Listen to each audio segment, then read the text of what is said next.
Hi guys, my friends from Singapore. I'm coming to Singapore tomorrow on 17th of September.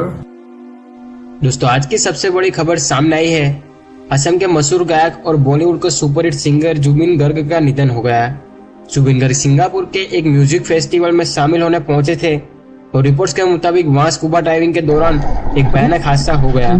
उन्हें तुरंत ही समुद्र से निकालकर अस्पताल ले जाया गया। डॉक्टरों ने काफी कोशिश की, लेकिन 52 साल की उम्र में जुबिन गर्ग की मौत हो गई। जुबिन गर्ग का जन्म 18 नवंबर 1972 को असम के जोरहाट में हुआ था और आज खबर सामने आई कि जुबिन गर्ग अब हमारे बीच नहीं रहे। दोस्तों, जुबिन गर्ग अचानक इस दुनिया को छोड़ गए।